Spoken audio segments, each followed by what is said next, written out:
दोस्तों मेरे चैनल का नाम कुछ अलग कुछ रोचक है। सर्च कीजिए ये नाम यूट्यूब पर और प्लेलिस्ट में जाकर के रामायण महाभारत पुराण सब शुरुआत से पढ़ सकते हैं, या फिर इस वीडियो के नीचे चैनल के नेम या पिक्चर पर भी क्लिक करके प्लेलिस्ट में जा सकते हैं। उसके बाद आज का चैप्टर है लंका पर वानरों की चढ़ाई तथा राक्षसों के साथ उनका घोर युद्ध। तदनंतर उन राक्षसों ने रावण के महल में जाकर ये निवेदन किया कि वानरों के साथ श्री राम ने लंकापुरी को चारों ओर से घेर लिया है। वीडियो के नीचे लाल रंग का सब्सक्राइब लिखा हुआ है, इसको दबा के बेल आइकन ऑल कर लीजिए लेटेस्ट वीडियो अपडेट्स के लिए। लंका के घेरे जाने की बात सुनकर रावण को बड़ा क्रोध हुआ और वो नगरी की रक्षा का पहले से भी दुगना प्रबंध करके महल की अटारी पर चढ़ गया। वहाँ से उसने देखा कि पर्वत वन और काननों सहित सारी लंका सब ओर से असंख्य युद्ध विलासी वानरों द्वारा घिरी हुई है। इस प्रकार समस्त वानरों से आच्छादित वसुधा को कपिल वर्ण की हुई देख वो इस चिंता में पड़ गया कि इन सब का विनाश कैसे होगा। बहुत देर तक चिंता करने के पश्चात धैर्य धारण करके विशाल नेत्र वाले रावण ने श्री राम और वानर सेना की ओर पुनः देखा। इधर श्री रामचंद्र जी अपनी सेना के साथ प्रसन्नतापूर्वक आगे बढ़े। उन्होंने देखा लंका सब ओर से राक्षसों द्वारा आवृत और सुरक्षित है। विचित्र ध्वजा पताकाओं से अलंकृत लंकापुरी को देखकर दशरथ नंदन श्री राम व्यथित चित्त से मन ही मन सीता का स्मरण करने लगे।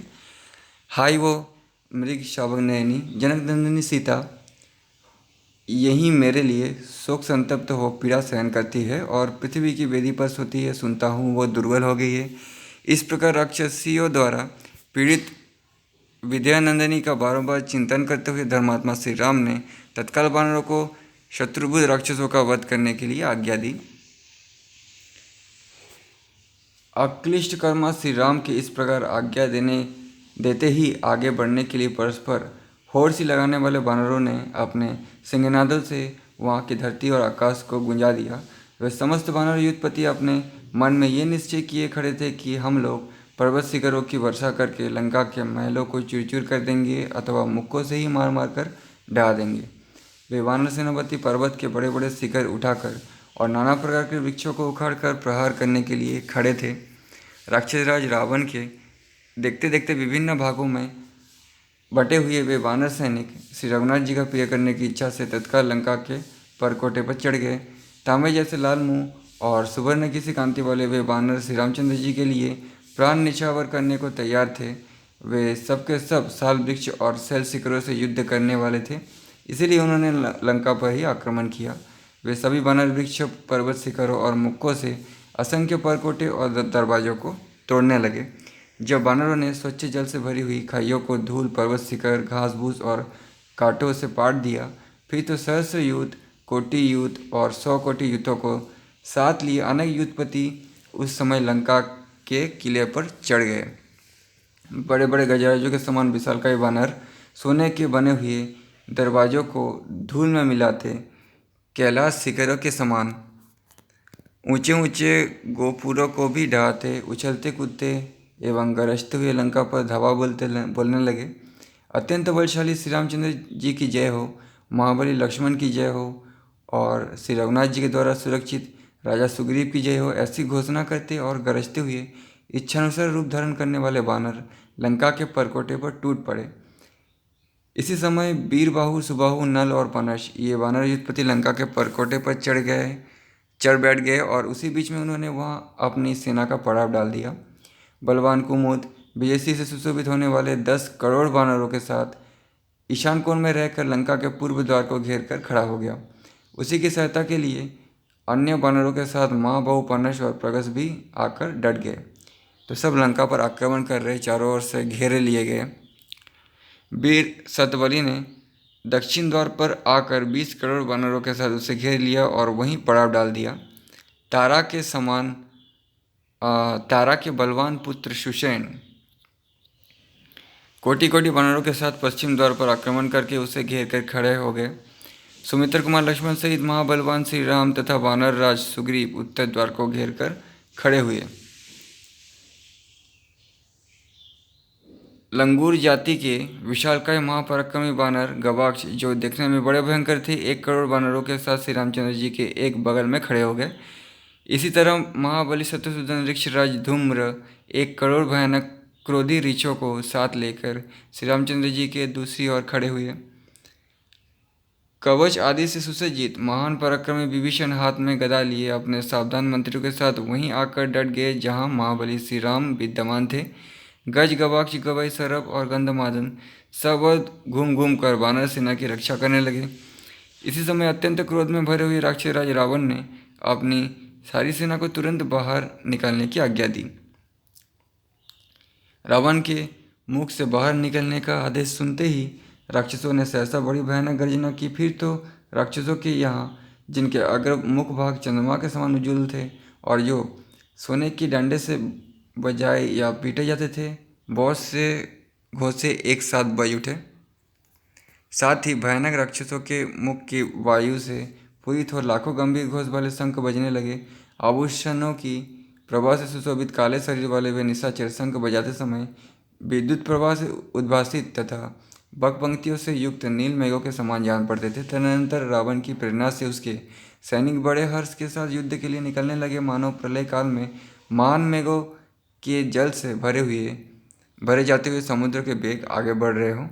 तत्पश्चात वानर सैनिकों ने सब और बड़े जोर से सिंहनाद किया, जिससे छोटे बड़े शिखरों और कंदराओं सहित मलय पर्वत गूंज उठा। इस प्रकार हाथियों के चिंगाड़ने, घोड़ों के हिनहिनाने, रथों के पहियों की गड़गड़ाहट एवं राक्षसों के मुख से प्रकट हुई आवाज़, साथ ही शंख और दुदुम्बियों के शब्द तथा बेगवान वानरों के निनाद से पृथ्वी, आकाश और समुद्र निनादित हो उठे। इतने ही में पूर्व काल में घटित हुए देवासुर संग्राम की भांति राक्षसों और वानरों में घोर युद्ध होने लगा। वे राक्षस दमकती हुई गदाओं और तथा शक्तिशूल और फरसों से समस्त वानरों को मारने एवं अपने पराक्रम की घोषणा करने लगे। उसी प्रकार वेगशाली विशालकाय वानर भी राक्षसों पर बड़े बड़े वृक्ष, पर्वत, शिखरों और नखों और दांतों से चोट करने लगे, क्योंकि वानर नखों और दांतों से ही प्रहार करते थे। वानर सेना में वानर राज सुग्रीव की जय हो, ये महान शब्द होने लगा। उधर राक्षस लोग भी महाराज रावण की जय हो ऐसा कहकर अपने अपने नाम का उल्लेख करने लगे। दूसरे बहुत से वानर भयानक राक्षस जो परकोटे पर चढ़े हुए थे, पृथ्वी पर खड़े हुए वानरों को मेहंदी बालों और शूलों से वितीर्ण करने लगे। तब पृथ्वी पर खड़े हुए वानर भी अत्यंत कुपित हो उठे और आकाश में उछलकर परकोटे पर बैठे हुए राक्षसों को अपनी बाहों से पकड़ पकड़ कर गिराने लगे। इस प्रकार राक्षसों और वानरों में बड़ा ही अद्भुत घमासान युद्ध हुआ, जिससे वहाँ रक्त और मांस की कीच जम गई। Next chapter. तदनंतर परस्पर युद्ध करते समय महामना वानरों और राक्षसों को एक दूसरे की सेना को देखकर बड़ा भयंकर रोष हुआ। सोने के आभूषणों से विभूषित घोड़े, हाथियों, अग्नि की ज्वाला के समान दैवीत्यमान रथों और सूर्यतुल्य तेजस्वी मनोरम कवचों से युक्त वे वीर राक्षस दसों दिशाओं को अपनी गर्जना से गुंजाते हुए निकले। भयानक कर्म करने वाले वे सभी निशाचर रावण की विजय चाहते थे। भगवान श्री राम की विजय चाहने वाले वानरों की उस विशाल सेना ने भी घोर कर्म करने वाले राक्षसों की सेना का धावा किया। इसी समय वे एक दूसरे पर धावा बोलते हुए राक्षसों और वानरों में द्वंद्व युद्ध छिड़ गया। बालीपुत्र अंगद के साथ तेजस्वी राक्षस इंद्रजीत उसी तरह भिड़ गया जैसे त्रिनेत्रधारी महादेव जी के साथ अंधकासुर लड़ रहा हो। महातेजस्वी इंद्रजीत बालीपुत्र अंगद के साथ लड़ रहे हैं। प्रजंग नामक राक्षस के साथ सदा ही रणदुर्जय वीर संपाति ने और जम्बूमाली के साथ वानर वीर हनुमान जी ने युद्ध आरंभ किया। जो जिसके साथ युद्ध करना चाहते थे वही कर रहे हैं। अत्यंत क्रोध में भरे हुए रावणानुज राक्षस विभीषण समरांगन में प्रचंड वेगशाली शत्रुघ्न के साथ उलझ गए, यानी विभीषण राम की ओर से युद्ध कर रहे हैं। विभीषण को हमेशा रोते हुए और असहाय दिखाया जाता है टीवी सीरियलों में, लेकिन ऐसा नहीं था। वो बड़े बलवान, गुस्से वाले और तेजस्वी मायावी योद्धा थे। महाबली गज तपन नामक राक्षस के साथ लड़ने लगे। तेजस्वी नील भी निकुंभ से जूझने लगे। वानरराज सुग्रीव प्रगस के साथ और श्रीमान लक्ष्मण समरभूमि में विरूपाक्ष के साथ युद्ध करने लगे। हालांकि रावण के पक्ष में बहुत ही कम बड़े योद्धा थे, राम के पक्ष में ज़्यादा योद्धा थे। दुर्जय वीर, अग्निकेतु, रश्मिकेतु, सुदग्न और यज्ञकोप ये सब राक्षस श्री रामचंद्र जी के साथ जूझने लगे। मेन के साथ वज्रमुष्टि और द्वित के साथ अश्विनी प्रभ युद्ध करने लगे। इस प्रकार इन दोनों भयानक राक्षसों के साथ वे दोनों कपि शिरोमणि वीर भिड़े हुए थे। प्रतपन नाम से प्रसिद्ध एक घोर राक्षस था जिसे रणभूमि में परास्त करना अत्यंत कठिन था। वो वीर निशाचर समरांगण में प्रचंड वेगशाली नल के साथ युद्ध करने लगा। धर्म के बलवान पुत्र महाकवि सुषेण राक्षस विद्युतमाली के साथ लोहा लेने लगा। इसी प्रकार अन्य भयानक बानर बहुतों के साथ युद्ध करने के पश्चात दूसरे दूसरे राक्षसों के साथ सहसा द्वंद्व युद्ध करने लगे। वहाँ राक्षस और वानरवीर अपने अपने विजय चाहते थे। उनमें बड़ा भयंकर और रोमांचकारी युद्ध होने लगा। वानरों और राक्षसों के शरीर से निकलकर बहुत सी खून की नदियाँ बहने लगी। उनके सिर के बाल ही वहाँ सेवा के समान जान पड़ते थे। वे नदियाँ सैनिकों की लाश रूपी काष्ठ समूहों को बहा लिए जाती थी। जिस प्रकार इंद्र वज्र से प्रहार करते हैं उसी प्रकार इंद्रजीत मेघनाथ ने शत्रु सेना को वितीर्ण करने वाले वीर अंगद पर गदा से आघात किया, किंतु वेगशाली वानर श्रीमान अंगद ने उसकी गदा हाथ से पकड़ ली और उसी गदा से इंद्रजीत के स्वर्णभूषित रथ को सारथी और घोड़ों से चूर कर डाला। प्रजंग ने संपाति को 3 बाणों से घायल कर दिया। तब संपाति ने भी अशोकन नामक वृक्ष से युद्ध के मुहाने पर प्रत्यंग को मार डाला। महाबली जम्बूमाली रथ पर बैठा हुआ था। उसने कुपित होकर समरांगण में एक रथ शक्ति के द्वारा हनुमान जी की छाती पर चोट किया, परंतु पवन नंदन हनुमान उछलकर उसके उस रथ पर चढ़ गए और तुरंत ही थप्पड़ से मारकर उन्होंने एक राक्षस के साथ ही उस रथ को भी चौपट कर दिया। तो वानर लोग ऐसे ही प्रहार करते हैं, थप्पड़ से, नाखूनों से, लातों से, दांतों से। दूसरी ओर भयानक राक्षस प्रतपन भीषण गर्जना करके नल की ओर दौड़ा। शीघ्रतापूर्वक हाथ चलाने वाले उस राक्षस ने अपने तीखे बाणों से नल के शरीर को क्षतविक्षत कर दिया। तब नल ने तत्काल ही उसकी दोनों आंखें निकाल ली। उधर राक्षस प्रबश वानर सेना को काल का ग्रास बना रहा था। ये देख वानरराज सुग्रीव ने संपतपर्न नामक वृक्ष से उसे वेगपूर्वक मार गिराया। लक्ष्मण ने पहले बाणों की वर्षा करके भयंकर दृष्टि वाले राक्षस विरूपक्ष को बहुत पीड़ा दी, फिर एक बाण से मारकर उसके मौत के घाट उतार दिया। अग्निकेतु, दुर्जय, रश्मिकेतु, सुदग्न और यज्ञकोप नामक राक्षसों ने श्री रामचंद्र जी को अपने बाणों से घायल कर दिया। तब श्री राम ने कुपित हो अग्निशिखा के समान भयंकर बाणों द्वारा समरांगण में उन चारों के सिर काट लिए। उस युद्धस्थल में मेंद ने वज्र मुष्टि पर मुक्के का प्रहार किया, जिससे वो रथ और घोड़ों सहित उसी तरह पृथ्वी पर गिर पड़ा मानो देवताओं का विमान धराशायी हो गया हो। निकुंभ ने काले कोयले के समूह की भांति नील वर्ण वाले नील को रण क्षेत्र में अपने पहने बाणों द्वारा उसी तरह छिन्न भिन्न कर दिया जैसे सूर्यदेव अपनी प्रचंड किरणों द्वारा बादलों को फाड़ देते हैं।